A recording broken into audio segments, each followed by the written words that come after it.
भाजपमध्ये प्रवेश करून लोकसभेचा मार्ग सुकर करू पाहणाऱ्या नवनीत राणांसमोर आता विरोधकांचं तगडं आव्हान उभं राहिलंय। भाजपसह महायुतीनं आपली ताकद राणांमागे उभी केली तरी स्थानिक विरोधकांचा सामना करणं राणांसाठी आव्हानात्मक असणार आहे। अमरावतीमध्ये आता तिहेरी लढाई रंगणार असल्याचं स्पष्ट झालंय। बघूया याबाबतचा एक रिपोर्ट। नवनीत राणांच्या भाजप प्रवेशावेळी चंद्रशेखर बावनकुळेंनी संकटमोचक हनुमानाची मूर्ती भेट दिली। पण असं असलं तरी नवनीत राणांवर त्यांच्या कट्टर विरोधकांचं संकट मात्र घोंगावतंय। नवनीत राणांना भाजपकडून अमरावती लोकसभेची उमेदवारी मिळताच बच्चू कडूंनी दंड थोपटले। महायुतीला मोठा झटका देत प्रहार जनशक्ती पक्षानं तातडीनं दिनेश बुब यांना उमेदवारी दिली। त्यामुळे अमरावतीत तिहेरी सामना रंगणार हे निश्चित झालंय। भाजपकडून नवनीत राणा यांच्या विरोधात काँग्रेसकडून बळवंत वानखेडे आणि प्रहारकडून दिनेश बुब हे मैदानात आहेत। मला असं वाटतं का एकंदरीत आमची जी लढाई आहे ती अमरावती पुण्यात मर्यादित आहे आणि ती जागा आम्ही लढणार आहोत। स्वाभिमान आहे, आम्ही डुबलो तरी चालेल, स्वाभिमान जातात गुलामीत राहण्याची आमची सवय आमच्या रक्तात नाही। मर जाएंगे कट जाएंगे लेकिन लढेंगे ताकद से। उमेदवारी घोषणा झाली आहे त्या दिवशीपासून मी सगळ्यांना हात जोडून एक लहान म्हणून की मी या मैदानात आहे आणि जे स्वप्न मोदीजींचं आहे आणि देशाचे लोकांचं आहे की अबकी बार 400 पार आणि या 400 मध्ये माझी अमरावती राहिली पाहिजे। त्याच्यासाठी मी सगळ्यांना आजही सुद्धा तुमच्या सगळ्यांसमोर हात जोडून सगळ्यांना विनंती करते, कारण माझ्यापेक्षा वयानी म्हणा अनुभवीनी म्हणा खूप मोठे आहे। सगळ्यांनी एका मंचावर येऊन आपण हे इलेक्शन लढलो पाहिजे। नवनीत राणा यांच्या उमेदवारीला महायुतीत मोठा विरोध आहे। मित्रपक्ष असलेल्या बच्चू कडूंनी महायुतीला वारंवार अल्टिमेटम दिला होता, मात्र हा विरोध डावलत भाजपनं उमेदवारीची माळ नवनीत राणांच्याच गळ्यात टाकली।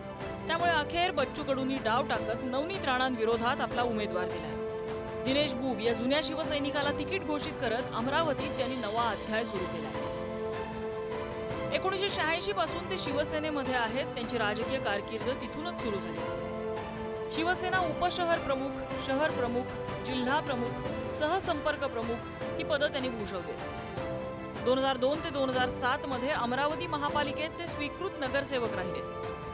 2007 ते आतापर्यंत अमरावतीच्या वेगवेगळ्या वॉर्डमधून ते नगरसेवक म्हणूनही निवडून आले।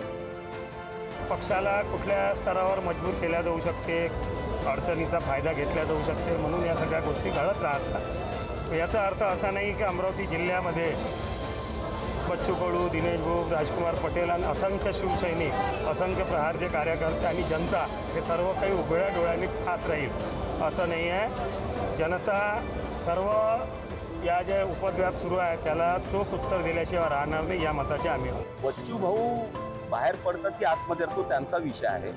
आमचं व्हिजन आणि आमचं ध्येय ठरलेलं आहे मोदीजींना तिसऱ्या वेळेस पंतप्रधान बनवणे आणि त्यासाठी भारतीय जनता पार्टीचा कार्यकर्ता कितीही वारा उदान आलं, कोणी बाहेर पडो का आत राहो, कोणी काम करो का ना करो, तरी भारतीय जनता पार्टीचा कार्यकर्ता हा प्रत्येक खासदाराला निवडून आणण्यासाठी प्राणाची बाजी लावणार।